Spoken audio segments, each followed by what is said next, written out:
Su nombre en realidad es Sture Bergwall. Nació en una familia de devotos cristianos pentecostales y en la que siempre fue considerado la oveja negra.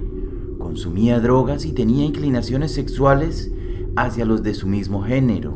Al haber crecido en esa familia profundamente religiosa, su homosexualidad era criminalizada y reprimida constantemente. Durante su adolescencia comenzó a beber alcohol y a consumir drogas. También empezó a molestar a menores y hasta estuvo implicado en un caso de abuso sexual cuando tenía 19 años. Siempre quería hacerse notar porque de alguna manera sentía que era invisible para su familia. Años más adelante, este hombre originario de Suecia adoptaría el nombre de Thomas Quick y con 41 años y vestido de Papá Noel, intentó en 1991 robar un banco armado con un cuchillo para conseguir dinero para drogas, acabando en la cárcel primero y después por petición propia en la clínica psiquiátrica de alta seguridad Säter, a 200 kilómetros de Estocolmo, al parecer considerando que allí le sería más fácil obtener psicoactivos similares a los que usaba normalmente. Ya en el psiquiátrico entró en contacto con un grupo de profesionales liderado por Matgir Norell, una famosa psicoterapeuta que estudiaba la mente criminal, empleando para ello las terapias basadas en las primeras enseñanzas de Sigmund Freud, donde según el cual las mujeres con histeria tenían memorias reprimidas y por eso desarrollaban esa enfermedad nerviosa. Así que trataron de sacar esas memorias de Quick, pero Quick no tenía ninguna historia increíble que contar. Quick quería seguir recibiendo terapia, quería entenderse a sí mismo y además en la prisión psiquiátrica le daban fármacos, le daban medicamentos psicotrópicos que con frecuencia se prescriben a los drogadictos para ayudarles a calmarse. Y Quick era un adicto, quería aquellos medicamentos, así que empezó a mentir para ganarse la atención de los psiquiatras. Para él fue fácil pues estaba acostumbrado a mentir, llevaba toda su vida haciéndolo y empezó a confesar crímenes. Siempre había sido un lector voraz, siempre leía los periódicos, así que conocía los principales casos de asesinato que habían sacudido a Suecia y que no habían sido resueltos, y comenzó a atribuirse cada uno de esos crímenes. Dijo que había cometido su primer homicidio a los 14 años y que su víctima había sido un joven llamado Thomas Blomgren. Señaló que desde entonces había adoptado el nombre de Thomas en homenaje a aquel joven y posteriormente había comenzado a usar el apellido Quick, que era el de su madre, dándose a conocer entonces como Thomas Quick. En total llegó a confesar la autoría de más de 38 homicidios. Varios de ellos incluían violaciones, descuartizamientos, mutilaciones y hasta canibalismo. Los psiquiatras estaban aterrados y a la vez fascinados con la historia de Thomas Quick. Era el prototipo perfecto del asesino en serie y una gran oportunidad para avanzar en sus investigaciones. Su imagen y sus crímenes dieron la vuelta al mundo. Los periódicos y la televisión decían que él era un monstruo y lo comparaban con famosos psicópatas de películas. Hubo páginas enteras dedicadas a Quick. Nadie podía creer que un ser tan malvado hubiera pasado desapercibido durante tantos años. La gente estaba horrorizada y comenzaron a llamarle el Hannibal Lecter de Suecia. Los terapeutas se entusiasmaron con la confesión de parte de Quick de aquellos crímenes de los que no recordaba nada hasta su llegada a la clínica Säter. Y para ayudarle a recordar, los especialistas le pasaban libros de asesinos en series como American Psycho, artículos de periódicos.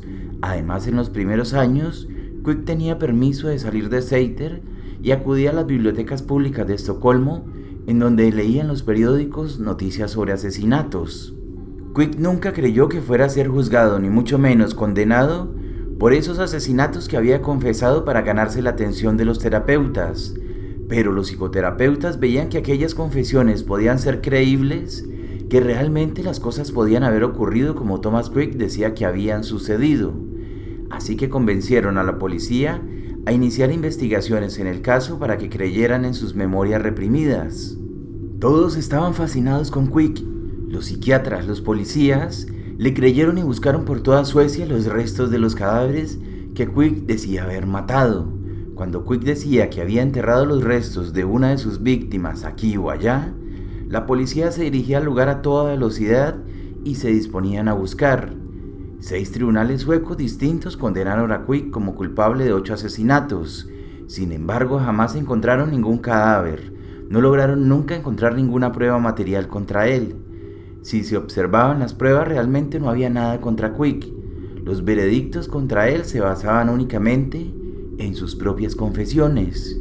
En uno de los muchos juicios se le adjudicó el asesinato de una menor, Therese Johannessen, de 9 años, quien perdió su vida en 1988 en Noruega y a la que Quick aseguró haberle quitado la vida con un golpe en el cráneo.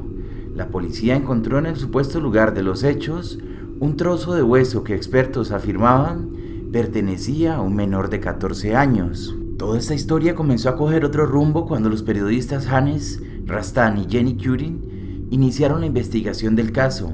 Habían piezas sueltas. Algunas piezas del rompecabezas parecían no encajar del todo con los relatos de Quick. Además, los padres de una de las víctimas rechazaban la versión de que Thomas Quick había matado a su hijo, pues habían identificado a otro sospechoso desde hacía mucho tiempo. En otras historias sucedía lo mismo. Existían vacíos que no terminaban de completarse y nada parecía cobrar sentido. Los periodistas examinaron el caso con máximo detalle y finalmente concluyeron que no existía ni una sola prueba que incriminara a Quick. El famoso trozo de hueso humano no era más que un pedazo de madera. Los reporteros visitaron a Thomas Quick en varias oportunidades y tras insistirle el hombre confesó que lo había inventado todo. Engañó a los psiquiatras y a los policías porque así obtenía más atención, privilegios y también más psicoactivos. Este caso es uno de los más grandes errores judiciales del Estado sueco que finalmente exculpó a Quick, y todavía hoy se preguntan cómo alguien pudo adueñarse de crímenes tan atroces y obtener beneficio de ellos. Los terapeutas y policías que se hicieron a cargo de Quick de las investigaciones estaban tan enceguecidos con él que si alguien mostraba algún tipo de objeción era expulsado del grupo. Hubo, por ejemplo, agentes que cuestionaron cómo era posible que Quick hubiera empleado 13 formas de asesinar diferentes, algo insólito en un asesino en serie, y fueron apartados de la investigación. Y no solo eso, todas las evidencias que ponían en duda de que Quick fuese el verdadero autor de esos asesinatos las ocultaron y no las presentaron ante los tribunales con el argumento de que podían confundirles, de que podían hacer que no vieran a Thomas Quick como el asesino en serie que ellos estaban seguros que era. La psicoterapia vivía un gran momento, así que se juntaron varias cosas.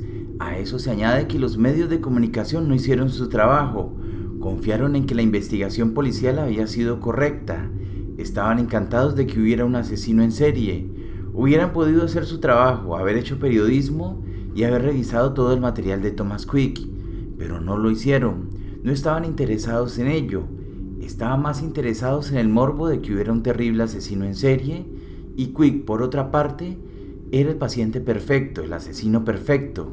Todos estos factores se habían juntado. Quick tiene ahora cerca de 71 años, vive en un lugar secreto y no quiere que se sepa dónde está.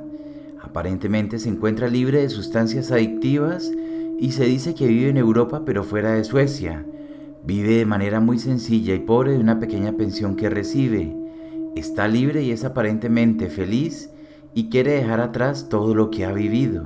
Es consciente que al atribuirse todos los asesinatos sin resolver, destrozó las investigaciones sobre varios crímenes que llevaba a cabo la policía, porque al confesarse el culpable de aquellos asesinatos, los investigadores dejaron de buscar a los auténticos autores de los mismos, y para cuando se desveló que Quick era inocente, ya era tarde, había pasado mucho tiempo para retomar aquellos casos. Y esta es entonces la historia de Thomas Quick, un hombre que fue bastante mentiroso, un relato de cómo la mentira puede hacer que las vidas de las personas tomen rumbos muchas veces inesperados.